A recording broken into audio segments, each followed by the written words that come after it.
Hi guys, it's Emily from Novel Novels and welcome to today's video. This is my July wrap up part 2 and it got better! It got better!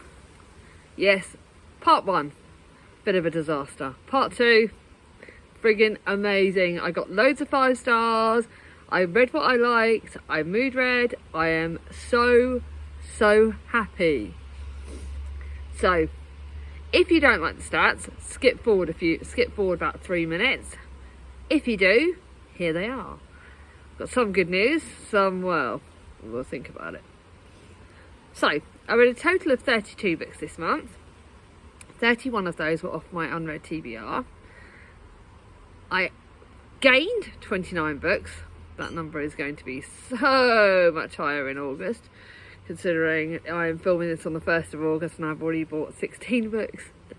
Yeah, that 29 number, at least add an extra 10 at least. I unhauled 2 books off my unread TBR. One of those was like pretty much a very quick DNF, so I didn't really count it as a DNF because I didn't really read it. And I can't remember what the other one was. So, here's the interesting bit. My July unread TBR was 331. My August unread TBR is 327. Yes, that's only down by 4, but it's still down. Like I said, if it goes up this month in August, I'm not going to get stressed. Last month, I think I got it down by like 11. So in comparison to last month, what did I see? What did last month? Last month. So last month, how do we do last month? So last month, I think I read about 30... No. Last month, I only read 33 books, but I got the unread TBR down by 11. But again, that was fine. And I unhauled about 5 books off my unread TBR. So again, that's fine. I'm okay with that. I'm trying to be stricter, like with the DNFs. And like I said, one of those was a DNF. It was one I didn't expect to be, but again, I'm not going to get stressed. So here's for the drama bit. I read 1 mystery. 2 mystery, 1 fantasy, 2 non-fiction, 5 classics, obviously that was Jane Austen in July, 11 historical fiction and 11 contemporaries. Now the fact that that number's the same is, again, it's shocking because I think actually the number of contemporaries is exactly the same as last month, but last month I read 14 historical fiction. So these 2 numbers are getting a lot more even, which is perfect. It's kind of the figures I like to have. I had 2 unrated books. I'll explain that when I get to them in a minute. I only had 3 3-stars, 1 3.5 star. I had 7 4 stars, 8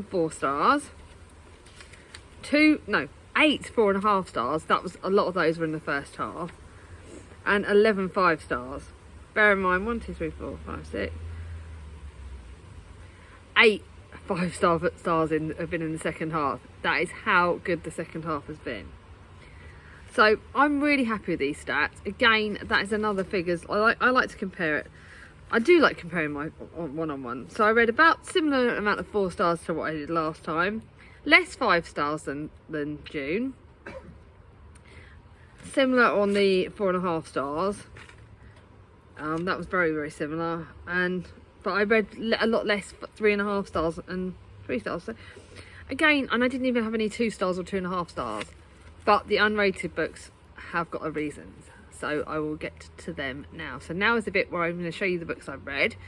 Obviously, if you want more details, because I've got so many books to talk about, if you want more details on them, please feel free just to let me know in the comments below, and I will. I have written some reviews on Goodreads, although my Goodreads reviews aren't amazing. I've just realised, you can see on my washing line, my swimming suit from the holiday. I really did not plan this very well, did I? But I'm filming outside, guys. I'm just enjoying it. The one day this week with the sunshine. So, let's get on with the books. The 2 books that are unrated are the 2 books I read for Jane Austen in July, purely because I was really struggling. I've had a real classic slump. I was going to do a video on it, but I still don't know. I made it a little bit of a video. But I'm really struggling with my classics. So, I think the 2 books that I've rated unrated, I said the Beautiful Cassandra by Jane Austen, it's Juvenalia. I didn't put a rating on it this time because I was not really reading it properly and my head is not in the headspace.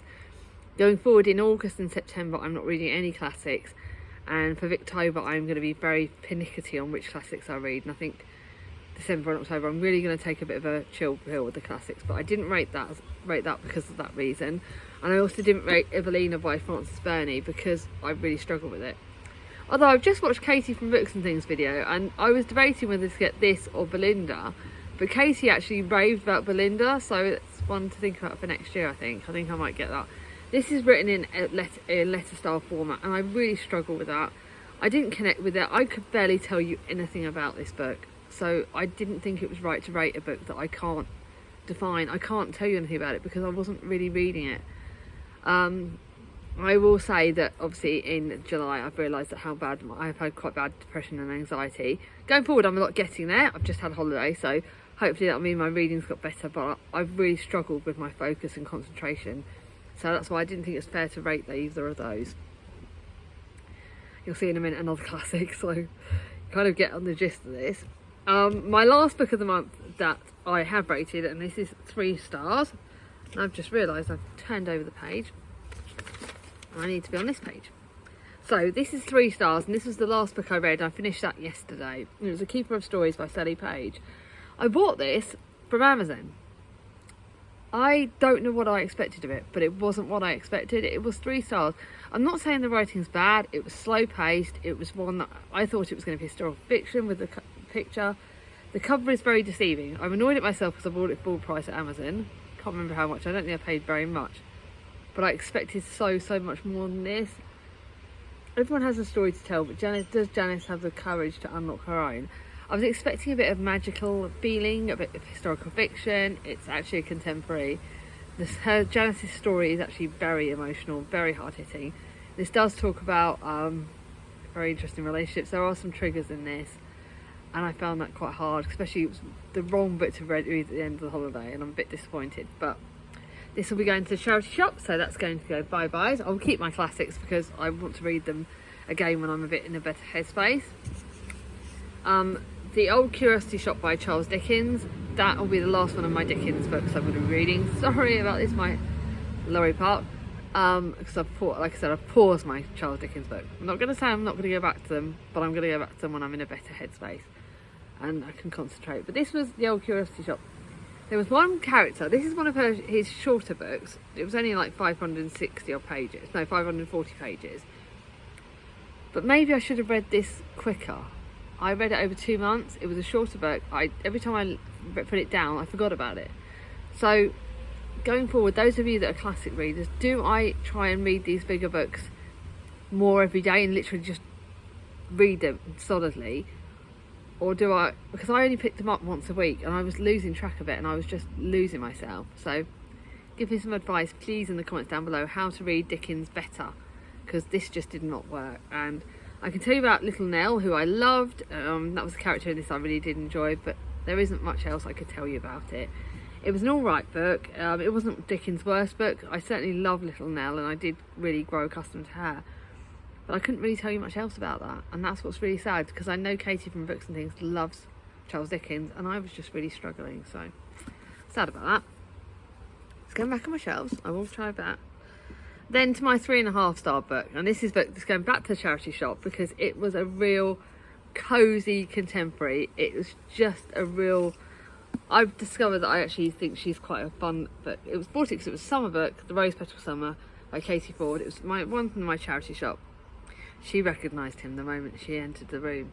He didn't appear to remember her. Of course it had been nearly pitch black when they met, and so long ago. He laughed and Caro's heart gave a lurch. He was the man who got away. And now years later, in Scotland, in a beautiful house they meet, and soon Caro is falling all over for her. But will this be the summer he falls in love with her? Really good, cosy contemporary, really lovely, really strong characters. I loved it. It's a really easy contemporary, and I'm definitely going to pick up more of this. This is a light, easy read. I'm not saying it's bad. Very light, very cosy, very good contemporary, and I'll give it that to charity shop and I can recommend it. Now to a book, enjoying my chocolate at the moment, The Secrets of the Chocolate Girls. I did think this was going to be more connected to the other 2 books that I read by the author of the two Chocolate Girls books, which was literally was the Chocolate Girls, and there was another Chocolate Girls one, I can't remember the name of it. I thought it'd be more connected to that, but this is actually about a different family. This is like, I think I rated it 4 stars, but it was a different family. The Secrets of the Chocolate Girls. Looking back, could it be 3.5? Annie Murray's books are very similar. There's like wartime, there's people, babies. It's very, very stereotypical wartime book. Lovely family. Anne Gilby has her hands full at home with her youngest child Martin and her other daughters, Sheila and I think it's Elaine. Sheila's got a better daughter and another good girl. And this is quite good. Very much wartime, very much about bombings, very much about things, and secret and the past. That's quite good. But there again are some triggers in this, and you need to be very aware of those. So please let me know if you want to know what the triggers are before you read this. But yeah, it's a good book, cozy content, not cozy at all. Very, very wartime, very, very, yeah, prepare to be emotional. But that's going back to charity shops, I think. You know, I'm going to get rid of the 2 books. And then a book I got sent for a tandem read along. It was now PR product, and this is The Dream Builders by Audrey I can't say it, so I'm not going to try. And this is good, but this is every chapter is told by a different character, and I think there are 10 characters, and you need to read this. I think I'm going to give it to my mum, let my mum read it, and I think I might keep this so I can go back to it, because actually I need to read it again when I'm in a better headspace. I think I was really struggling to concentrate with this book, and because there are 10 characters and not all of them interlink as well as you think they're going to, I've done a really good review of this on Goodreads and on Instagram, so please check out the review for a better and more in-depth. The writing is good. It's set in India. It talks about some of these characters that are the 10 I really liked, others I was supposed to not like, and others I couldn't for the life of you remember with them. I need to know more about India. I'd like to know more about different countries around the world and things like that. But I struggled because it was all different characters. And I think had there been more chapters of similar characters, or the characters connected better, it probably would have been rated higher. But it was still 4 stars, still good. I think my favourite chapter was one where the city actually had its own chapter. And this does explore class divisions, gender roles and things like that. So it does tackle some very hard-hitting issues. But yeah, I'm going to keep this. I'm going to see what my mum likes it as well. But I definitely think I need to think about that. And then to my fantasy, which is 4 stars, and that was Once Upon a Dream which is a twisted tale by Liz Braswell, and this is a retelling of Sleeping Beauty. And this is probably my least favourite of the retellings of Sleeping Beauty. I've read a lot of retellings, you know that. I love my retellings. But this is not one I really enjoyed as much. It took a while to get into it. Admittedly, once I got into it, I did enjoy it. But yeah, it's not one of my favourites. It was definitely certain bits that I enjoyed and certain bits of Princess Aurora I liked, but I got lost, and yeah, I was comparing it to Maleficent and other books. And I don't like the way this portrays Maleficent. I really didn't like, I struggle with that because I love Maleficent in the Maleficent films. I loved her, but I didn't like her in this one, and that's probably what set me up a little bit. So I'm actually only getting rid of 4 books to the charity shops, which isn't bad. So that's really good, because all of these 5 stars are going to have to be kept. Oh no, I've got 2 more that are I'm not sure whether I'm going to keep yet. Actually, yeah, there's 4 there, and I've got 2 more that I'm probably not going to keep because they're 4.5 stars. And you'll see the reason when I talk about them. The Man I Never Met. I cannot tell you why this is 4.5 stars. If you want, actually, cover your ears. If you don't want to know, cover your ears for the next 30 seconds until when I put this book down. You can take your ears off. So I'm going to give spoilers, so cover your ears for the next 30 seconds. Right, ready? Go. When this book goes down, then you can come back and listen. Right, so this is about when David misdials Hannah's number. At first they think nothing of it. After all, David lives in Texas and Hannah lives in London. But when David gets a job in London, their paths are sure to cross. Weeks later, Hannah is waiting for David at the airport, but he never walks into arrivals. When Hannah finds out why, her world is turned upside down. Now, if you don't want to know, don't listen. But, like I said, it's safe to say he gets given a cancer diagnosis. I'm not going to tell you which one, because either which way, it sucks. Bear in mind, today's the day that would have been my dad's birthday and he died of cancer. I cannot read cancer books. But the lead character gets diagnosed with cancer. I'm not going to tell you what happened to him. That's very much more. But their lives get taken apart and they don't meet. And basically Hannah then has to go off, and she feels let down. She doesn't get why he rejects her and everything else. This broke me to shreds, but the writing is absolutely incredible. I thought cozy contemporary, gonna love it. No, this book absolutely broke me to shreds. But the writing is incredible. 4.5 stars. My mum will not be able to read this because it will trigger her. But this writing is incredible. I love Hannah's character. I love Davy. I love other characters. But flip me, this book broke me. I'm back. Next one. 4.5 stars. Again, this was really good. But this is something I can tell you the bit for me that was a slight trigger because of a family relative, and I know people that have got this. This does tackle infertility, and that for me was a bit hard hitting because I've got some people that I know in my life that have been infertile, and so I found that slightly hard hitting at the start. And Dell and her husband Ollie, they moved to a beautiful village in Provence for a fresh start after infertility struggles. So again, that's not a spoiler. And then basically within seconds, Ollie, her husband, just disappears, goes back to England, and Dell decides to stay in France. This is incredible. Dell gets off and it's a new fresh start. She finds a found family in France. I love the writing. This is really good contemporary and it's very good. I think my mum's going to actually want to read that, so that one's probably going to be one I'm going to let mum read. But that was really good. Really enjoyed it. Joe Thomas book. Definitely going to look up more. But now I've got 5 stars and I'm already on 17 minutes and I've got 5 stars. Yeah. There is 2 out of these that are going to be the favourite of the month, but I'll be honest with you, every single one of those 6 books are flipping incredible, and I have decided I'm going to keep them all. So God knows where I'm going to find room on my shelf. Considering I've just bought 16 books, Chris is definitely letting me have another bookshelf. He loves me, standing right there, sitting right there. He's going to love me because I need more books, I need more room because I've got to keep these. The first one is actually, this one is historical fiction, but it could have been fantasy. And this is Echo Mountain by Lauren Walk. And this is when Ellie sets out to find a cure for her father, she discovers Kate, an outcast witch, and Larkin, a wild mountain boy. And then she learns about a healer being brave and how there can be much more than a person than first meets the eye. Mum's going to love this, actually. I'm going to let Mum read this. And I think Mia might like it. But this is historical fiction. It's not about, it does talk about how first impressions are wrong. It talks about healing, it talks about family and that love for your family where you'll do anything to make them better. This is a really good middle grade book, fantastic, but it was emotional and it is one I would actually definitely like to reread actually. That's why I'm keeping that one. The next book was going to be a 5 stars. It's a Lucinda Riley. It was another book in the Seven Sisters series, and it's The Pearl Sister by Lucinda Riley. And actually, this is actually quite triggering, quite weird for me because I actually didn't like the character this talks about, Cece. I thought I had this very misconception about her. She was the twin that sort of was very much dominating her other sister, Star.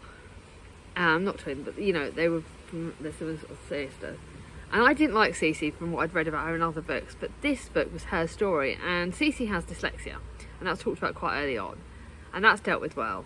And it's got some twists in this that I didn't expect. I'm not going to tell you them. But Cece then goes to Australia to find out her belongings and where her family history was. And the other timeline actually goes over a very long period of time, which is quite different from her. And this talks about Kitty McBride and how she's connected to Cece. And that was quite interesting to work out how the 2 timelines connect. I love this series. It is incredible all the way. There is no way this series could be better. Actually, I've just realised I've got an extra 5 star under mine, but oops, loads of 5 stars. But yeah, this is incredible. I've just started Tiggy's story and they're all 5 stars. I can't wait to read more of Lucinda Riley's books. I'm just gutted she's died now, so I'm going to have to find all her old books. But yeah, that's incredible. Then to one that I've had on my shelf for about a year. My daughter's, one of her friend's mums gave it to me. And that is The Island by Victoria Hislop. I read Victoria Hislop's another book of hers, like a short story collection years ago, and I didn't really like it. And this one I was nervous about because it does talk about leprosy and where the island where the people got sent, where the lepers got sent. Spinoka. Is it Spinoka? Spinaloka. Longer. I can't say it right. But again, this is 5 stars. This was absolutely freaking incredible. I hope Mum wants to read. Actually, Mum's not going to want to read them. But yeah, I hope she wants to read this. This is really good. It does talk about lepers and the leprosy and the way it was dealt with back in those days. And it was like set like over 50 years ago, and that people got sent off to the coast of Crete. And this one holds lots of stories. It holds like a family. The mother of this gets sent to that island. She gets leprosy first. Then other people that are connected to them get it. There's 2 sisters and their different bonds. You've also got a present storyline because it's Our Lady Alexis Fielding. She gets pulled to Crete, and she wants to know about the history of her family.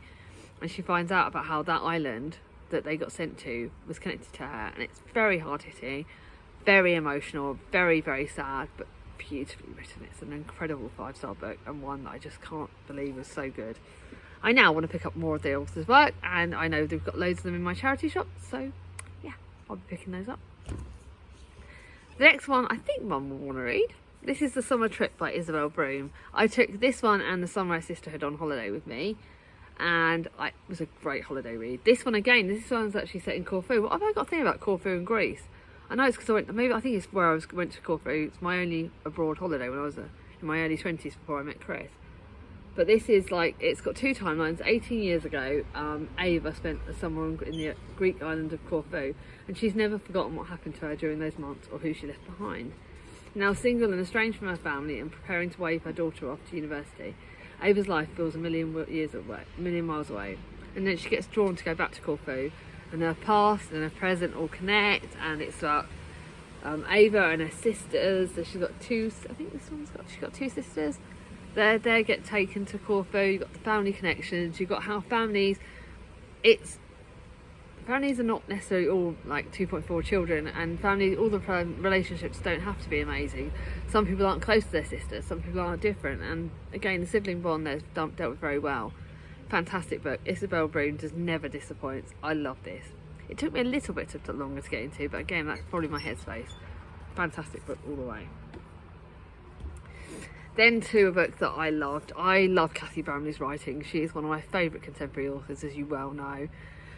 This one kind of pushes her right up there with Heidi Swain and Paige Toon, because this was incredible. We knew I'd love it. It's got the word sunrise, it's got the word sister and sisterhood, and these are 2 half sisters that are actually in this book, and it is, oh my god, I loved this book. It was so good.